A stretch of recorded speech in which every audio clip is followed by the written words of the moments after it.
Ya, Assalamualaikum warahmatullahi wabarakatuh. Good morning, student. How are you today? I hope that all of you have a good condition because in this latest condition, we must to keep our body healthy. And then, in this session is our 5 meeting in second semester.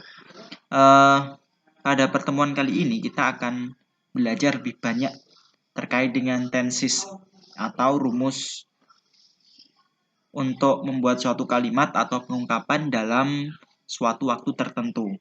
Nah, khususnya adalah yang namanya waktu atau kejadian yang telah berlalu. Baik, di pembelajaran pertemuan kali ini, saya kasih tema, What did you do last night? Apa yang kamu lakukan tadi malam? Nah, untuk lebih jelasnya, mari kita simak pembelajaran berikut. Check it out. Oke, baik seperti yang saya sampaikan sebelumnya, bahwasanya pada pembelajaran kali ini kita akan belajar tentang suatu tenses yang digunakan untuk menyatakan suatu kejadian yang telah terjadi di masa lampau atau masa lalu. In English, it's called by the simple past tense, atau dalam bahasa Inggris disebut tenses simple past tense. Nah, contohnya seperti apa sih simple past tense? Simple past tense digunakan untuk menyatakan suatu kejadian yang telah terjadi pada waktu lampau atau pada masa lalu. Jadi kejadian tersebut sudah kita lalui dan hanya menjadi kenangan. Kemudian kalimat tersebut biasanya ditandai dengan kata-kata atau yang saya maksud di sini adalah keterangan waktunya itu biasanya dalam bahasa Inggris ada yesterday, and then ago, this morning, this afternoon, this evening, this week, this year, this month, maybe, and etc. Jadi keterangan yang biasa dipakai untuk menyatakan masa lampau, misalkan kemarin, yang telah berlalu, pagi ini, sore ini, malam ini, dan lain-lain. Banyak sih yang bisa kita gunakan untuk tenses menyatakan kejadian yang telah berlalu. Nah, kemudian coba kita simak dalam slide lebih detail ya. Nah, di sini ada rumus simple past tense. Jadi seperti halnya dalam pembelajaran bahasa Indonesia, bahasa Inggris pun punya yang namanya rumus untuk menyatakan suatu kalimat, misalkan subjek, predikat, objek. Nah, kalau dalam rumus simple past tense atau rumus dalam bahasa Inggris secara general atau secara umum pasti dibedakan menjadi 3 rumus. Yang pertama, bentuk positif, negatif, and then interrogatif. Nah, kemudian di simple past tense ini sendiri dibagi menjadi 2 rumus atau 2 tenses. Yang pertama tenses verbal, yang kedua adalah tenses nominal. Verbal itu adalah rumus yang untuk menyatakan kata kerja, dan yang nominal adalah kata sifat. Coba kita simak di rumus yang pertama deh.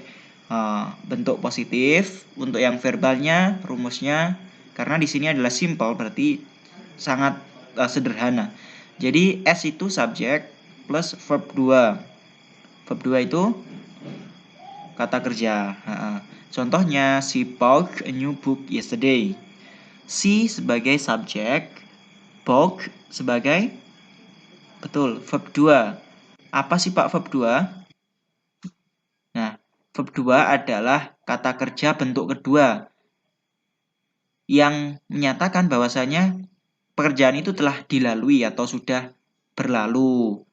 Kenapa tidak verb pertama? Karena kalau verb pertama itu kata kerjanya atau pekerjaannya masih dilaksanakan. Jadi kalau simple past tense adalah yang menyatakan masa lalu, berarti menggunakan verb 2 atau kata kerja yang menyatakan sudah berlalu. Kalau bought itu adalah verb 2 dari buy. Buy adalah membeli. She bought a new book yesterday. Dia, perempuan, membeli buku baru yesterday, kemarin. Yesterday di sini adalah sebagai adjektif atau sebagai kata keterangan. Kemudian untuk positif yang nominal, subject plus was, were plus nominal. Subjeknya the case. Nah, subjeknya adalah the case. Kasus ini was. Was ini untuk he, she, it itu biasanya menggunakan was. Kalau I, you, they menggunakan were. Plural dan singular. The case was, terakhir ada nominal, hard to solve. Solve ini adalah nominal atau yang berhubungan dengan sifat. Begitupun negatif. Negatif bedanya adalah diberi not. Dan untuk verbnya adalah verb 1 bukan verb 2. Jadi khusus bentuk positif yang menggunakan verb 2. Jika bentuk negatif dan interrogatif tetap menggunakan verb 1 atau kata kerja utama. Coba kita bandingkan. Kalau verbalnya subject plus did plus not plus verb 1. Contohnya, she did not buy new book. Yang tadi di atas bought. Nah, kalau di bentuk negatif tetap kembali ke bentuk pertama yaitu buy. Bedanya ditambahi did dan not. Kalau bentuk nominal gimana? Subject plus was atau were plus not plus verb 1. Dan yang terakhir adalah interrogatif. Kalau verbalnya dibalik. Nah, dibalik ya. Jadi did atau does-nya ditaruh depan plus subject plus, maaf bukan did atau does ya, did ya. Did plus subject plus verb 1. Verbnya tetap menggunakan kata kerja untuk pertama. Dan diakhiri dengan tanda tanya. Contohnya, did she buy a new book yesterday? Nah, apakah dia membeli buku baru kemarin? Kemudian untuk nominalnya gimana, Pak? Nominalnya gini, was atau were plus subject plus verb 1. Contohnya, was the case hard to solve? Apakah kasus itu sulit untuk dipecahkan? Nah, itu adalah contoh kecil dari rumus simple past tense yang memang ini adalah salah satu rumus yang paling sederhana sebelum ada present continuous, past present continuous, dan sejenisnya. Jadi, kita harus menguasai dulu untuk simple past-nya dulu sebelum kita masuk ke rumus-rumus yang lebih kompleks lagi. Okay, next. Here I have some word that contains the and then here I separate each word in the class of verb 1, verb 2, and verb 3. Jadi di sini saya kasih sedikit contoh terkait dengan kata-kata atau bagaimana sih perbedaan antara kata kerja bentuk pertama, bentuk kedua, dan ketiga. Nah, sekali lagi seperti yang saya ungkapkan sebelumnya, bahwasanya untuk simple past tense itu menggunakan keterangan verb to untuk bentuk positifnya. Nah, contohnya tadi buy, verb to-nya adalah bought. Nah, kalau di sini saya di kata pertama ya, sobat simak, ada kata study, verb 2-nya adalah studied, dan verb 3-nya studied tetap. Itu untuk kata kerja beraturan, regular verb. Jadi untuk kata kerja beraturan, antara verb 2 dan verb 3-nya itu mengandung akhiran yang sama, atau ed. Study menjadi studied, studied. Smoke menjadi smoked, smoked. Stay menjadi stayed, stayed. And then, etc. Jadi, sekali lagi disimak ya. Maksudnya kata kerja beraturan di sini gimana? Jadi kata kerja beraturan adalah untuk akhirannya itu biasanya teratur atau rapi. Jadi seperti itu ya.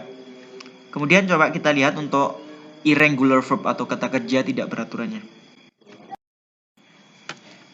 Untuk irregular verb atau kata kerja yang tak beraturan, nah kita bisa sedikit lihat ya untuk perbedaannya antara verb 1, verb 2, dan verb 3-nya.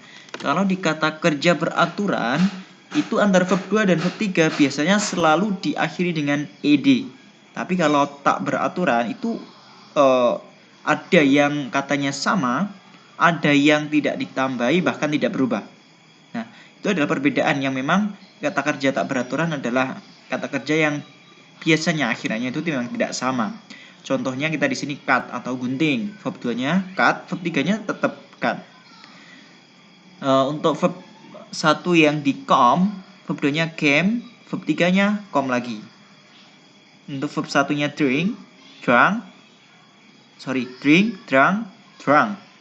Nah, itu kan menunjukkan betapa tidak beraturannya untuk irregular verb. Nah, biasanya di kamus-kamus yang tebal, biasanya kalian kalau pegang itu pasti di tengah-tengah halamannya antara bahasa Indonesia dan bahasa Inggris ada kosakata irregular verb dan regular verb. Nah, di situ bisa kalian coba lihat sendiri dan coba perhatikan dengan seksama antara bedanya apa sih. Nah, oke, student, kita sudah sampai di penghujung untuk pembelajaran kita. Sekali lagi untuk pembelajaran kita belajar tentang simple past tense atau suatu pernyataan atau suatu bentuk kalimat untuk mengungkapkan suatu kejadian yang telah terjadi di masa lampau atau masa lalu. Nah, kemudian coba kita review deh. Tulislah bentuk kata kerja yang tepat dari kata kerja yang berada di dalam tanda kurung. Kita kerjakan bersama. Nomor 1, she write a novel last year. Saya menulis novel tahun lalu. Nah, tulisan write dalam kurung itu menunjukkan kata kerja yang masih salah. Yang benar adalah she. Nah, di write itu diganti write. She write a novel last year. Kemudian nomor 2, I come to your house this morning. Saya datang ke rumahmu pagi ini. Come, verb 2-nya adalah came. Good. Nah, dan nomor 3, they do not see some dolphin last week. Mereka tidak melihat lumba-lumba minggu lalu. Berarti do not diganti they did not. Do diganti did. Karena do untuk saat ini dan untuk yang did adalah masa lampau.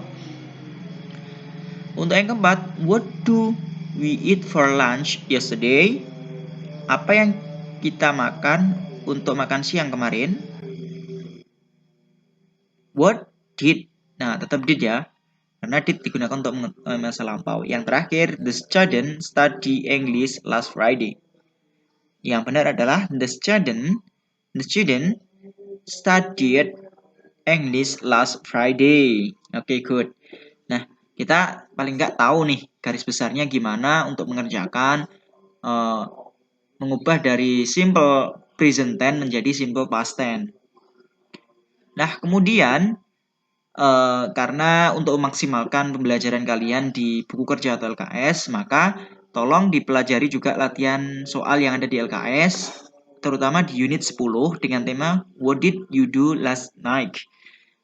Tepatnya dikerjakan di competence test A atau pilihan ganda B dan C untuk isinya. Okay, student, I think it's enough for our lesson today. If any mistake, I want to say very sorry. And also here, I want all of you in this class can get our lesson today maximally. And the last, I say Assalamualaikum warahmatullahi wabarakatuh. Thank you.